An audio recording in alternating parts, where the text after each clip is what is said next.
Dunbeath, ridden by Lester Piggott. The outsider, Horage, who won the Coventry Stakes here 12 months ago, but hadn't run since April because of lameness. And Arixo, who spread a plate on the way to post, which had to be removed by the stalls handlers. In the stalls, Glenn Stoll for a moment panicked and almost went over backwards. The commentator is Peter O'Sullivan. Yes, just about set. That's it. Under orders and away. And Horage is the first to show. Horage going on from Cock Robin and Arixo.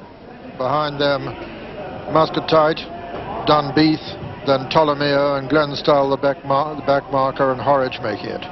Horage from Arixo on the inside of Cock Robin, then comes Muscatite with Dunbeath on his outside, Ptolomeo and Glenstall as they pass the 6 furlong pole. Horage in the lead from Arixo and Cock Robin, then Muscatite with Dunbeath very close to him, and then Ptolomeo and Glenstall as they race past the 5 marker towards the half-mile pole now in the St James's Palace Stakes, with Horage in the lead from Arixo in second, and then Cock Robin, and behind them come Muscatite, and then comes Dunbeath, and then Ptolomeo and Glenstall. Past the half-mile pole and into the home stretch now, and still Horage in the lead from Arixo second. Cock Robin is third, Muscatite is a close fourth, but Dunbeath upsides, then comes Ptolomeo being chased along, Glenstall the back marker and into the straight, and Horage has a clear advantage. Horage with a commanding lead as they race towards the 2 furlong pole from Cock Robin and Muscatite, and then comes Dunbeath past the 2 furlong pole. Steve Cawthon in the lead on Horage, well clear at the moment of Muscatite, Cock Robin and Dunbeath trying to unleash a run. Arixo's dropped right out of it. They're past the furlong pole, and it's still Horage in the lead from Dunbeath, and Ptolomeo coming there with a good run towards the stand side, but Horage still holding him as they race up towards the line. Ptolomeo putting in a tremendous run towards the stand side. It's Horage from Ptolomeo as they come to the line. Horage on the far side, Ptolomeo on the near side, and Horage has just won it from Ptolomeo. Could be a photo. Third was Dunbeath and 4 Muscatite. Behind them came Cock Robin, and behind Cock Robin was Glenstall, and then tailed off the favourite Arixo. Officially it's a photograph, but I think there's little doubt that Horage has staged a great comeback this afternoon. He was always dictating the pace and went a terrific gallop. And a furlong and a half to run. He's still got 3 lengths over Muscatite, Cock Robin, who threw down his challenge early in the straight, and Dunbeath, who looms up on the outside there.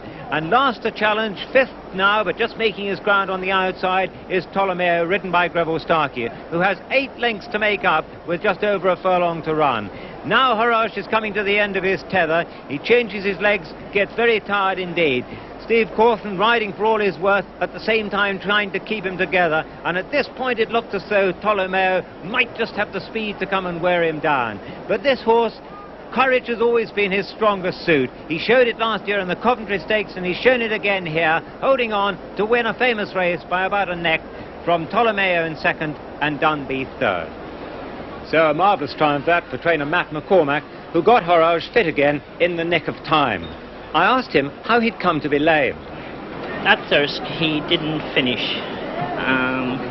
I thought he wasn't moving right, but I didn't really know until I come home and I saw the video. And on the video you could see that his 04 was just like a piece of dead meat. It was just, you know, just couldn't move it properly at all. But yes, the next day he was still sound. But the day after that, I mean, he was a cripple. We thought it was in his foot. We tried everywhere. We couldn't find anything in his foot. And finally, he was bruised very, very badly in the heel. Which, you know, I mean, he did literally nothing, only walking for about 3 weeks. Did you think, when did you think that you'd be able to get him ready for this race? Well, I've always been trying, because he's been swimming. He's been to the seaside. We've done everything with him that we could. But, you know, unfortunately, he won't do anything at all. You know, he was lazy last year. He's absolutely bloody useless this year. I took him to Bath on Sunday morning, gave him a bit of work. Robert Street rode him, who rode him three winners last year. And, you know, I'm very grateful for Robert to come and ride him. And he just literally took off. And when he came back, well, I could see he'd gone well. And Robert said, run him. So I thought, yes, let's run him. But, you know, that was Sunday morning. And last week there was talk of you some Samantha riding him. You changed your mind about that? Well, Eves couldn't ride him. Eves had to stay in France to ride today, so he couldn't have ridden him anyhow. Did you think Steve had almost overdone things a bit? He went off at such a gallop on him. Steve done exactly as he was